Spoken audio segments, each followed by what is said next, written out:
ప్రస్తుతం మనం ఎక్కడ ఉన్నామంటే ఇండీస్ స్ప్రింగ్డేల్ ప్రాజెక్ట్ వద్ద ఉన్నాము. మనతో ఇండీస్ CEO ప్రకాష్ యాదవ్ గారు ఇక్కడే ఉన్నారు. ఆయన అడిగి వివరాలు తెలుసుకుంటాం. హాయ్ ప్రకాష్ గారు, బాగున్నారా? Okay okay. నాకు ఒకటే ఆశ్చర్యం అండి, ఇక్కడికి వచ్చాను, మిమ్మల్ని కలవక ముందే చూశాను. ఇండీస్ మన ఇండీస్ వాళ్ళు పెద్ద పెద్ద ప్రాజెక్టులు చేస్తారు. అంటే మొత్తం భాగ్యనగరంలో తీసుకుంటే పేరెనిక గల కంపెనీలు తీసుకుంటే వేల మీద లెక్క పెట్టచ్చు. దానిలో మీరు ఒకరు అనమాట. మీరు కూడా అంటే ఎక్కడ తగ్గరు, మొత్తం కూడా పెద్ద పెద్ద రోడ్లు, ఎక్కడ కూడా మీరు క్లబ్ హౌస్లు చాలా సుందరంగా హైరేజ్ ప్రాజెక్టులు అన్నీ కూడా చేస్తుంటారట. అవి నేను చూశాను అనమాట. కానీ మొట్టమొదటిగా మీలాంటి ఒక పెద్ద నేను వచ్చాను, 2 ప్రాజెక్టులు చూశాను నేను. అంటే మొట్టమొదటిగా ఇండీస్ లాంటి ఒక పేరెంట్ గల కంపెనీ ఎందుకు ప్లాటింగ్ లేక వచ్చింది? ఇది అసలు ఇక్కడ వెంచర్ వేయడానికి కారణం ఏంటి? అసలుకి కరోనా వచ్చిన టైంలో అండి అదొక ఆలోచన వచ్చింది.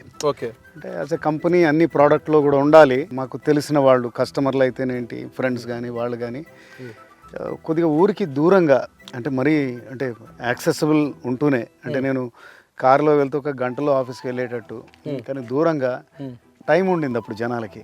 నాకు నచ్చినట్టుగా ఇల్లు కట్టుకోవడానికి ప్లాట్ కావాలి. ప్లాట్లు అంటే మీరు అన్నట్టుగా ఈ పేరెనక గల కంపెనీలు ఉండవు. అంటే ఒక భయం అనేది కస్టమర్లో ఉంటుంది. అంటే మన ఇన్వెస్ట్మెంట్ ఉంటుందా, మరి ఆ ల్యాండ్ కరెక్టేనా, కబ్జా అవుతుందా, అది లీగాలిటీస్ ఎలా ఉన్నాయి, HMDఏనా, DTCPయా, ఇవన్నీ గవర్నమెంట్ అప్రూవ్డ్ ప్రాజెక్టా, ఇలాంటివన్నీ ఉంటాయన్నమాట. తర్వాత మీరు అన్నట్టుగా ఏదో 4 కనీలు బాతేసి బార్బ్డ్ వైర్ ఫెన్సింగ్ పెట్టేస్తే 1-2 ఇయర్స్లో ఆ ఫెన్స్ కూడా ఎవరో తీసుకొని పోతారు. సో సేఫ్టీ సెక్యూరిటీ ఉంటుందా? ఇది HMD అప్రూవల్ కదా? HMD approval, final layout approval కూడా వచ్చేసి. Okay okay. అంటే మీరు ఇప్పుడు ఇల్లు కూడా LP నెంబర్ వచ్చేసి. Okay okay. అయితే మీరు చూస్తుంటారు చుట్టూరుతా కాంపౌండ్ వాళ్ళు, సెక్యూరిటీ. తర్వాత ఎప్పుడైతే ఈ మాలాంటి సంస్థ ఇది చేస్తూ ఉందో, మా 23 ఫ్లోర్స్ ఉన్న ప్రాజెక్ట్కి ఏదైతే మా బ్రాండ్ అసోసియేటెడ్ ఉందో, 30 ఫ్లోర్స్ ఉన్న దానికి 1 సిటీ లాంటిది ఏదైనా మా ప్రాజెక్ట్ అన్నప్పుడు, మా బ్రాండ్ నేమ్ అక్కడ ఉన్నప్పుడు మేము అలాంటి శ్రద్ధే తీసుకోవాలి. So we have to protect our brand. ఈ మెయింటెనెన్స్ కానీ, దీని సెక్యూరిటీ కానీ, అంటే ఇందులో ఇచ్చే అమ్యూనిటీస్, ఫెసిలిటీస్ అన్నీ కూడా దేంట్లో తేడా లేకుండా మా కంపెనీ ఏదైతే ఎలాంటి ఏదైతే పేరు సంపాదించిందో దానికి తగ్గట్టుగానే చేయాల్సి ఉంటుంది. అంతా బాగానే ఉంది. ఇక్కడ స్క్వేర్ యార్డ్ ఎంత చెప్తున్నారండి? 20,000 రూపీస్ స్క్వేర్ యార్డ్ అండి. ఈస్ట్ ఫేసింగ్కి, కార్నర్కి అదనంగా ఉంటుంది. అది ఎక్కడైనా మామూలు అండి. ఇప్పుడు నాకే కావాలండి, నేను కొనాలనుకుంటున్నాను, నాకైతే ఏమన్నా నెగోషియబుల్ ఉంటుందా? నెగోషియేషన్ లేనిది ఎక్కడ ఉంటుందండి? అండ్ మన ఇండియన్ సైకాలజీ, మనం కూరగాయల మార్కెట్కి వెళ్ళినా కానీ నెగోషియేట్ రూపాయన తగ్గించి కొంటేనే సంతృప్తి అనమాట ఉంటుంది. అంటే ప్లాట్ బట్టి ఉంటుంది.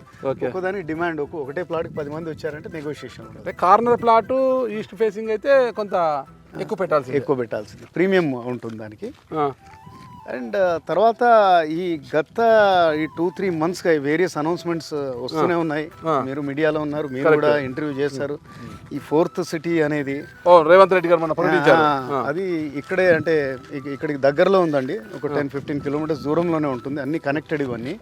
తర్వాత ఏదైతే సింగపూర్లో కానీ, ఇప్పుడు మొన్న డావోస్లో కానీ వీళ్ళు సైన్ చేసినవన్నీ కూడా MNCs అన్నీ కూడా ఇక్కడ ముచ్చర్ల అనే గ్రామంలో ఒక పెద్ద డేటా సెంటర్ వస్తుంది.